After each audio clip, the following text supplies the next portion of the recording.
Hola, ¿qué tal? Mi nombre es Agustín. Este es el primer video de una serie de videos del área de física del seminario de ingreso del Instituto Nacional Superior del Profesorado Técnico.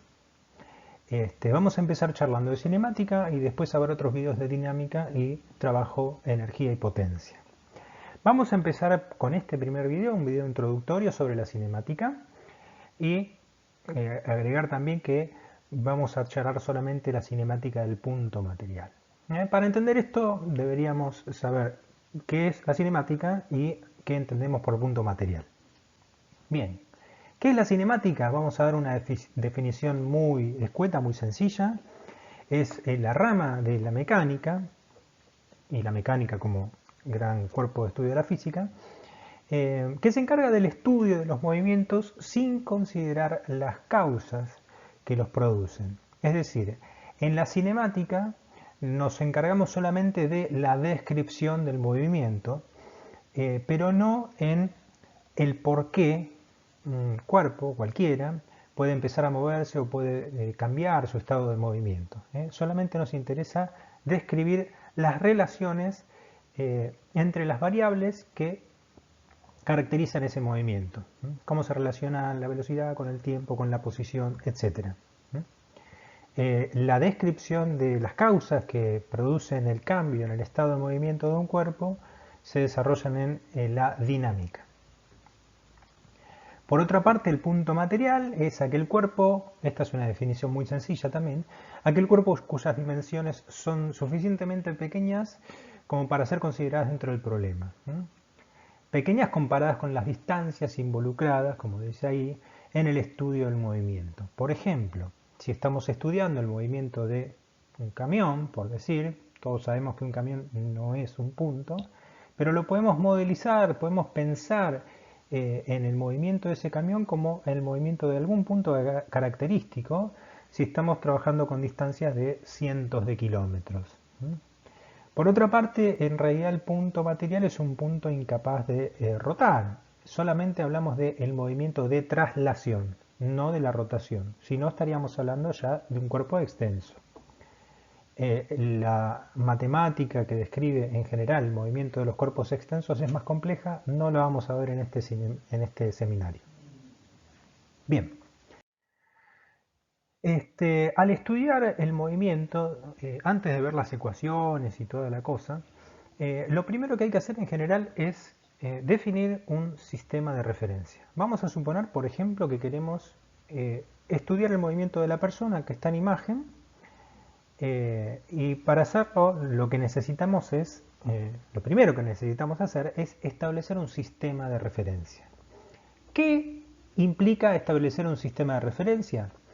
Bueno, la idea es, si yo sé o si conozco la posición de algún cuerpo en particular, por ejemplo, la posición del farol, puedo referir los movimientos a la posición de ese farol. O sea, mido todo con respecto a ese cuerpo cuya ubicación es conocida. En ese cuerpo se fija un origen de coordenadas y se dibuja, se establece un eje o un par o una terna de ejes que nos van a servir para indicar la posición del cuerpo cuyo movimiento queremos estudiar. Entonces, en imagen apareció un eje al que arbitrariamente le ponemos de nombre X. Tiene un signo positivo hacia la derecha. Esto significa que desde el origen, como está ahí esa O, desde el origen de coordenadas que nosotros ubicamos en el farol, las posiciones que se encuentren hacia la derecha las vamos a considerar positivas y las que se encuentren hacia la izquierda las vamos a considerar negativas. Bien, elegir un origen de coordenadas y establecer un eje o un par de ejes, si es un movimiento plano, o una terna de ejes, si es un movimiento en el espacio, es establecer un sistema de referencia. Bien, vamos a suponer que esta persona se mueve hacia la derecha, que camina desde una cierta posición inicial. Al elegir la letra X para el eje, las posiciones las vamos a indicar con precisamente la coordenada X. X sub 0, con el subíndice 0, en general lo usamos para escribir la posición inicial. Entonces, esta persona se mueve desde esa posición inicial, x0, hasta una posición final, digamos, x. Lo que decimos es que esta persona se desplazó. En física es muy frecuente utilizar una letra griega, que es esta letra que está acá, que parece un triangulito, y esa letra griega en general denota o la usamos para escribir la variación o el cambio en alguna magnitud. En este caso sería la variación en la coordenada x. Y el cambio o la variación en la coordenada x no es otra cosa que el desplazamiento. Es decir, esta persona se desplazó desde la posición inicial hasta la posición final. Entonces vamos a definir el desplazamiento como la diferencia entre la posición final y la posición inicial. Vamos a suponer para este ejemplo que la posición inicial es 2 metros, que la posición final es de 8 metros, con lo cual el desplazamiento, que sería el x menos el x inicial, es 6 metros.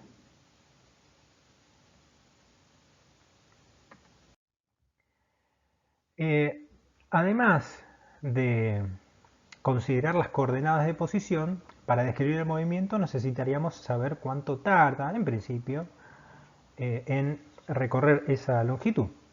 Entonces, vamos a suponer para este ejemplo que el instante inicial, esa t es de tiempo, el instante de tiempo inicial, es decir, el momento en el que se encontraba en la posición inicial es t sub 0, o sea, t subíndice 0, 0 segundos. Podría tener otro valor, pero cuando ponemos el subíndice 0 es el inicial. Y vamos a suponer que en la posición final el instante es 6 segundos, ¿no? Lo medimos en un display de un cronómetro. Entonces, el intervalo de tiempo transcurrido es el t, el instante final, menos el instante inicial. Es decir, cuántos segundos, minutos u horas hayan transcurrido durante el movimiento. Bueno, el delta t, fíjense que acá aparece de nuevo la letra delta. Delta t sería el cambio en el instante de tiempo. Básicamente eso es el intervalo de tiempo transcurrido. Bueno, el tiempo que transcurrió, en este caso, 6 segundos. Muy bien, con estos datos podríamos determinar lo que es la velocidad media, que es una de las principales variables, si se quiere, que nos van a ayudar a describir los movimientos de acá en más. La velocidad media la vamos a definir de esta manera, el desplazamiento dividido el intervalo de tiempo. En símbolos podemos poner b sub x media. Ese subíndice x lo ponemos porque es a lo largo del eje x. Y bueno, ponemos la palabra media completa. Después vamos a sacarnos de encima todos esos subíndices y vamos a poner simplemente b sub m, velocidad media. Pero bueno, en símbolos la velocidad media la escribimos entonces con esta formulita de acá. Bueno, quedó medio mal el recuadro, lo borro. Hay que tener en cuenta que en realidad la velocidad media no vendría a ser la que indica, por ejemplo, el velocímetro de un auto, sino que es todo el desplazamiento evaluado en el tiempo total que se demoró en efectuarse ese desplazamiento.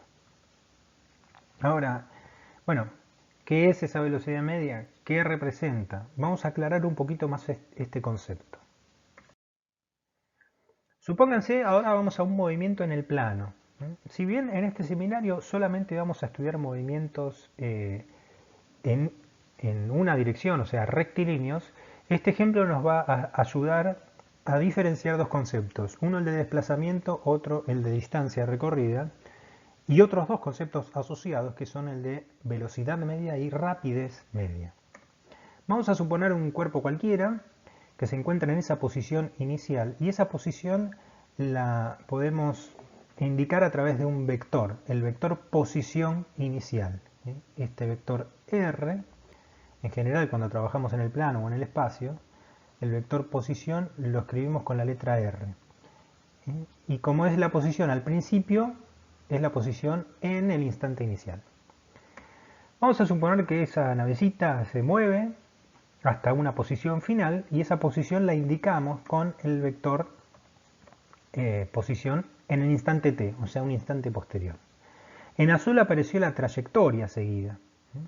Entonces, tenemos la posición inicial, tenemos la posición final, tenemos la trayectoria que tiene una cierta longitud y también, si conocemos la posición inicial y la posición final, podemos conocer el desplazamiento. Este vector, vamos a ponerle otro color, subrayado con verde, es el desplazamiento. Entonces, la trayectoria tiene una determinada longitud. El desplazamiento tiene un módulo determinado. Ahora, la longitud de la trayectoria no coincide con el desplazamiento. Es por eso que vamos a poder definir a la velocidad media y a la rapidez media de manera diferente.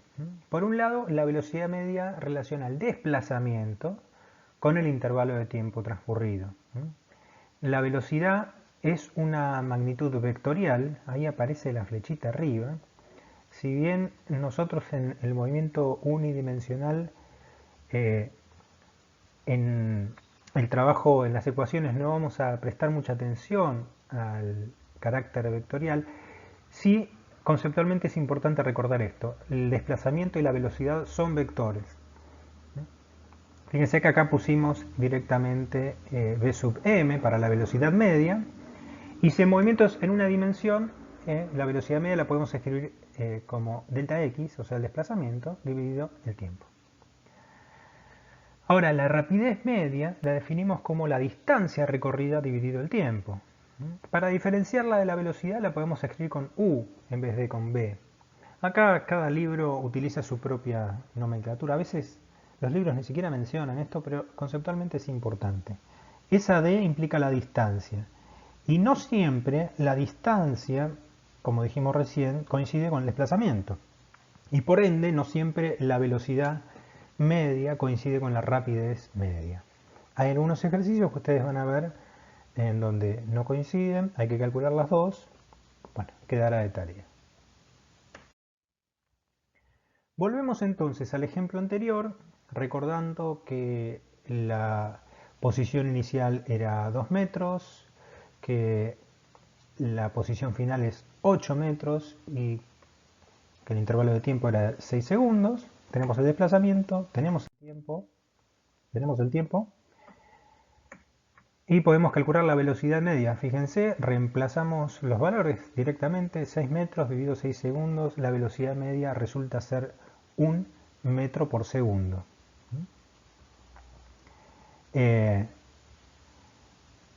Si las unidades fuesen diferentes, la unidad media de la velocidad sería distinta. En este caso nos quedó expresada en metros por segundo.